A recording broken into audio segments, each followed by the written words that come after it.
그런 성향이 있으신 건가요? 그런 성향과 가까운 분을 알아요. 진짜요? 누구시죠?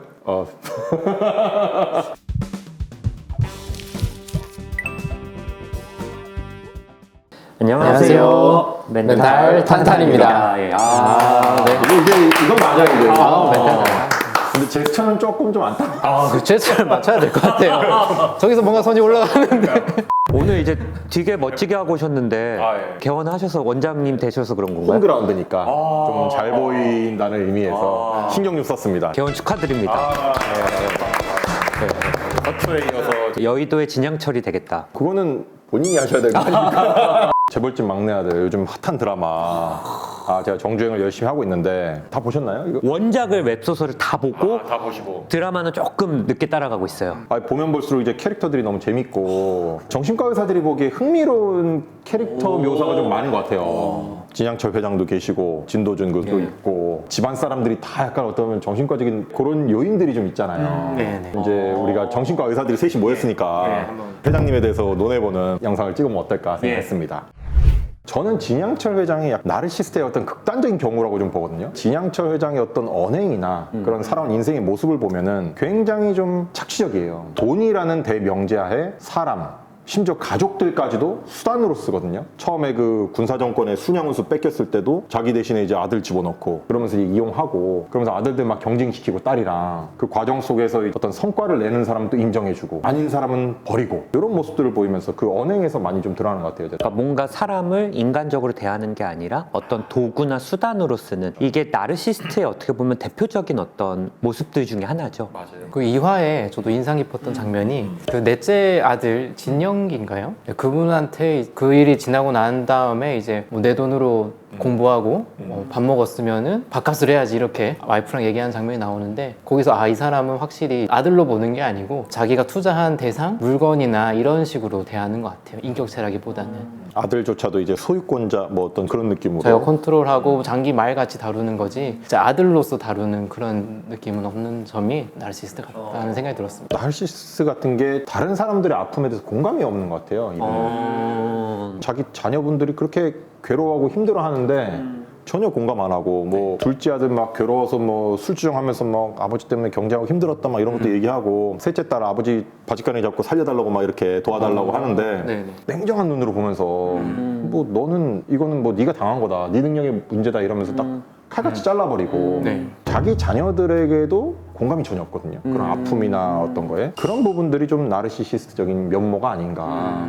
생각이 좀 들고요. 아진자동차 인수할 때도 직업을 그대로 유지시키는 거를 고용승계 반대하면서 그때 한 말들이 머슴을 따뜻하게 하면은 주인을 누군지 못 알아본다 하면서 고용승계를 하지 않는 단호함 같은 것들이 전혀 그 사람들에 대한 배려 같은 게 없고 거기서 이제 송중기랑 약간 부딪히는 과정이 나오죠. 진도준과 좀 차이가 있는 게 사실 진도준은 이제 인생 2회차고 진짜 부모님이 아니긴 하잖아요. 이제 새로운 인생에서 그럼에도 전 인생의 부모님을 또 챙기는 이런 진도준의 모습과 그리고 이렇게 고용승계에 대해서 냉혹하게 오히려 가진 것도 많고 여유 있는 사람이 그렇게 하는 것들 보면 캐릭터 차이가 좀 확실히 좀 나는 부분들이 좀 있는 것 같아요. 고용승계를 나중에 찬성할 때도 진도준이 제안한 그 빅딜 제시안 때문에 한 거지 그 사람들을 생각했던 건 아니지. 결국 자기 이익이 되는 거에서 움직이고 본인이 말한 대로 장사꾼이라고 보는 게 맞을 것 같습니다. 1회차 때 어머니가 돌아가시는 그런 과정이 있는데 그게 이제 순양 생명과학인가 강제로 항상 폐지시키잖아요. 그 개미 중에 한 명이 어머님이셨고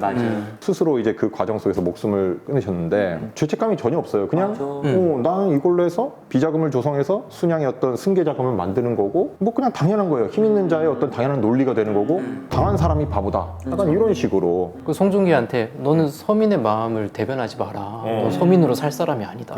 그 생각을 왜 하냐 하면서 본인의 어떤 그걸 강조하면서 다르게 보는 거죠, 이제. 나르시스트는 다 약간 취약한 부분이 있거든요. 저는 인상 깊었던 게 4화인가 5화에서 카레이서들 이렇게 하는데 이제 자동차 뭐 불타고 그 라이벌인 대형 회장 앞에서 쪽팔리게 당했는데 그때 확 숨어버리죠. 진도준이 이제 찾아갔을 때도 상당히 예민하고 갑자기 편집증적으로 되면서 갑자기 화를 냈어요. 나르시스틱 인저리, 그러니까 자기애적인 이제 상처를 입고 그때 되게 의심이 많아지고 편집증적으로 되는 모습이 있어서 나르시스틱 같은 면이 있었구나. 그때도 진도준은 잘 했죠. 담당하게? 이렇게 보드마 가지고 네. 끌고 오는 식으로 그러면서 이제 순양 자동차가 뭐 할아버지 엔진이다 이러면서 약간 쉽게 세워진 거죠. 띄워준 거죠. 자기를 약간 이렇게 보듬어 주면서 그렇죠. 거기서 좀 벗어나게 되고. 기본적으로 이제 나르시스틱 인절이라는 거는 이제 본인들이 어떤 그 우월성이랄까 본인들이 이제 갖추어진 부분에서 무너지는 거죠. 예를 들어서 순양 자동차라는 게 진양철 회장한테는 이제 순양 운수 대신에 갖춰진 어떻게 보면 본인만의 애정이 들어간 건데 그 피땀 흘린 뭐 나름의 노력이 그 앞에서 무너지니까 공개적인 자리에서 기자들 다 있고 이게 완전히 큰 상처가 되면서 좋게 말하면 자존심의 상처인데 나쁘게 말하면 이제 쌓아올린 것들이 무너지는 걸 못 견디는 거죠 그거를 이제. 아마 그 계열사 중에 본인의 약간 취약한 약점인데 그거를 대형 라이벌 앞에서 이렇게 부서지니까 얼마나 인저리가 심했을까. 나르시스틱한 사람들이 자신감이 가득 차 있고 그런 것처럼 보이지만 사실은 내적으로는 상당히 취약하거든요. 어떻게 보면 자존감이 상당히 떨어져 있는 분들인데 너무 취약하니까 그걸 방어를 하기 위해서 자기애라는 걸 덮어 있는 상태니까 갑자기 훅 들어오면서 이 취약성이 드러났을 때 상당히 영향이 큰 것 같습니다. 저희가 보통 그걸 이제 과대한 자기애라고 하잖아요. 실제로는 진짜 별게 없는 사람인 걸 본인도 아는데 그거를 다른 사람한테 보여주지 않고 스스로도 그거를 숨기기 위해서 이제 포장을 이만큼 해놓는데 포장. 그거를 자기가 직접 직면했는 순간이 오면 지금 말씀하신 진양철 회장처럼 확 무너지는 순간이 오죠. 그러니까 근간이 흔들려 버리는. 그런 의미에서 진도준이 되게 고마웠을 거예요. 엔진이라고 해줬을 때 자기한테 필요한 부분을 진도준이 채워준 거니까 자동차 발표회장에서도 엔진이라는 걸 썼죠. 그 단어를. 그래서 진도준이 사랑받지 않나. 그래서 저는 또 이제 궁금한 게 그럼 진양철 회장 우리가 드라마에서 보여진 모습 외에 혹시 정신과 의사들이 봤을 때는 이런 모습들이 또 있을 것 같다. 뭐 이런 게 뭐가 있을까요? 일단 그 나르시시스트들이 기본적으로 본인을 굉장히 좀 높게 보이잖아요. 아, 나 정도면 이 정도 급은 돼야지 라는 게 있죠. 맞아요. 그래서 진양철 회장님 같은 경우라면 청와대에서 뭐 비서관이 연락 왔다 이러면 안 받을 것 같아. 대통령 비서실장쯤 되면 이제 좀 얘기하고 진양철 회장이 생각하는 급은 그 대통령쯤 돼야 나랑 이제 좀 뭔가 좀 얘기를 해볼 수 있는 그렇지. 나르시스트는 아무래도 이제 사람을 좀 도구처럼 생각하기 때문에 컨트롤이 안 되면은 상당히 분노하고 분개하는 면들이 있을 것 같아요. 윤기님이 이제 아버지 말대로 하지 않고 뭐 혼자 뭐 원하지 않는 결혼을 하고 그거를 되게 싫어하잖아. 미워하고. 뭐 영화를 해서가 마음에 안 드는 게 아니라 내 컨트롤을 내 말 안 벗어난 드는 거야. 그거에 분노를 하는. 이런 나르시스틱한 사람 만났을 때는 이런 컨트롤 이슈가 중요하다. 그래서 이거 벗어나면 엄청난 분노를 맞이할 거를 예상을 할 수도 있죠. 와, 드라마를 보면서 근데 이런 생각들을 두 분이 하시고 보셨는데 와, 진짜 조회수가 터지겠네요, 이거. 그쵸? 네. 안경도 이렇게 진양초처럼 바꾸시고 오셨어야 되는 거 아니에요? 옛날 안경 있긴 한데 와이프가 아마 버리라고 했을 거예요. 와이프 만날 때 그 안경을 썼거든요. 그 이렇게 잘하시는 거 보면 진양철에 대해서 그런 성향이 있으신 건가요? 그런 성향과 가까운 분을 알아요. 아, 진짜요? 누구시죠?